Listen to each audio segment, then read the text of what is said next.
ಆಡಳಿತ ಎಲ್ಲ ಕಡೆ ಅಂಶಗಳನ್ನ ಹಾಕ್ತಾಯಿದ್ದಾರೆ. ಈ ಸ್ಕೂಲ್ ಹತ್ರ ಆಗ್ತಾಯಿದ್ದಾರೆ. ಅವಕ್ಕೆ ಸರಿಯಾದ ನೇಮ ಪದಕಗಳಿಲ್ಲ, ಹಂಗೆ ಹಾಕಿಬಿಡ್ತಾರೆ. ಇವು ಏನು ಮಾಹಿತಿ ಇಲ್ದಲೆ ಏನು ಹೋಯ್ತಾ ಇರ್ತಾರೆ, ಅದೇ ಸ್ಪೀಡಲ್ಲಿ ಹೋಯ್ತಾ ಇರ್ತಾರೆ. ಅವರಿಗೆ ಒಂದು ನಾಮಪದಕಗಳು ನೋಡೋಕ್ಕೆ ಮುಂದೆ ಸಿಗೋದ್ರಿಂದವ ಅವಾಗ ಇವತ್ತು ನಿಮ್ಮ ಪ್ರಾಣ 2 ಹೆಣ್ಣು ಮಕ್ಕಳದ್ದು ಹೋಗಿದೆ. ಇವತ್ತು ಅವ್ರ ತಂದೆ ಏನೋ ಆರ್ಮಿಯಲ್ಲಿ ಕೆಲಸ ಮಾಡ್ತಾಯಿದ್ದಾರೆ, ಅವರು ಸಹ ಸತ್ಯಭಂಗದಲ್ಲಿದ್ದಾರೆ. ಹೇಳೋಕ್ಕೆ ದುಃಖ ಆಗುತ್ತೆ. ಇನ್ನೂ ಇಬ್ಬರು ಹೆಣ್ಮಕ್ಳು ಮದುವೆ ಆಗಿಲ್ಲ. ಇದಕ್ಕೆ ಜಿಲ್ಲಾಡಳಿತ ದಯವಿಟ್ಟು ಎಚ್ಚರಿಕೊಳ್ಬೇಕು. ಪೇಂಟ್ ಮಾಡಬೇಕಲ್ವಾ, ಅದಕ್ಕೆ ಅವ್ರದ್ದು ಏನು ಮಾರ್ಗದರ್ಶನ ಪೇಂಟ್ ಮಾಡಬೇಕು, ವೈಟು ಮತ್ತು ರೆಡ್ ಹೊಡಿಬೇಕು, ಅದನ್ನು ಹೊಡೆದು ಇವರು ಎಲ್ಲನೂ ಮಾಡಬೇಕು. ಇವರೇನು ಮಾಡಿಲ್ಲ ಇವರು.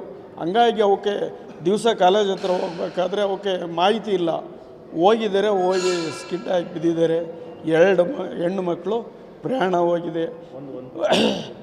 ಒಬ್ಬರು ಹೋಗಿದೆ, ಒಬ್ಬರು ಬೆಂಗಳೂರಿಗೆ ತಗೊಂಡೋಗಿದ್ದಾರೆ. ಒಂದು ಪ್ರಾಣ ಹೋಗಿದೆ, ಒಂದು ಅವರು ಸೀರಿಯಸ್ ಕಂಡೀಷನ್ನಲ್ಲಿದ್ದಾರೆ. ಹಂಗಾಗಿ ಇವತ್ತು ಏನಾಗಿದೆ ಅಂತ ಅಂದರೆ ಜಿಲ್ಲಾಡಳಿತ ಎಚ್ಚರಿಕೊಳ್ಳಬೇಕು. ಕೊಟ್ಟು ಅದಕ್ಕೆ ಏನು ಅಂಶ ಹಾಕ್ತಾರೆ ಹಿಂದುಗಡೆಲ್ಲ ಸಹ ಬಣ್ಣವನ್ನು ಬಳಿಯಂಥ ಕೆಲಸ ಹಾಕಬೇಕು, ನಾಮಪದಕ ಹಾಕಬೇಕು. ಅದನ್ನು ಮಾಡಬೇಕು ಅಂತ ನಾನು ಈ ಮೂಲಕ ಜಿಲ್ಲಾಡಳಿತಗಳನ್ನ ಎಚ್ಚರಿಕೆಗೊಳಿಸ್ತಾ ಇದ್ದೀನಿ. ಅಮಾಯಕರು ಜೀವ ಹೋಯ್ತಲ್ಲ, ಒಂದು ಅಮಾಯಕ ಜೀವ ಹೋಗಿದೆ, ಮತ್ತೊಂದೊಂದು ಬೆಂಗಳೂರಿಗೆ ತಗೊಂಡೋಗಿದ್ದಾರೆ.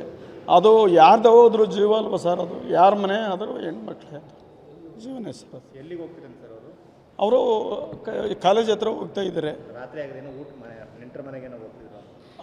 ಇಲ್ಲ, ಮಾಹಿತಿ ಸರಿಯಾಗಿ ಗೊತ್ತಿಲ್ಲ. 5:15 ಆಗಿರೋದು. ಅದು 4:15 5:15 ಆಗಿರೋದು. ಯಾರೋ ಫ್ರೆಂಡ್ಸ್ ಮನೆಗೆ ಯಾರೋ ಹೋಗಿದ್ದಾರೆ ಅಂತ ನಮ್ಮ ಭಾವನೆ. ಸರಿಯಾಗಿ ಇನ್ನೂ ಮಾಹಿತಿ ಗೊತ್ತಿಲ್ಲ. ಆಯಿತು, ಇವರು ನಮಗೆ ರಿಲೇಷನ್ ಆಗಬೇಕು. ಅವರೇ ಇಬ್ಬರು ಫ್ರೆಂಡ್ಸೇ ಹೋಗಿರೋದು. ಇಬ್ಬರು ಫ್ರೆಂಡ್ಸ್ ಅವರು. ಅವರೇ ರೈಡ್ ಮಾಡ್ಕೊಂಡು ಹೋಗಿದ್ದಾರೆ. ಮುಂದ್ಗಡೆ ಹುಡುಗಿ ಹೆಲ್ಮೆಟ್ ಹಾಕಿದ್ದಾರೆ. ಅವ್ರಿಗೆ ಒಂದು ಸ್ವಲ್ಪ ಬೆಂಗಳೂರಿಗೆ ತಗೊಂಡೋಗಿದ್ದಾರೆ. ಅವಳು ಹಿಂದ್ಗಡೆ ಕೂತಿದ್ದಾಳಲ್ಲ, ಹಂಗಾಗಿ ಇವಳಿಗೆ ಏಟಾಗಿದೆ ಸರ್. ಅದು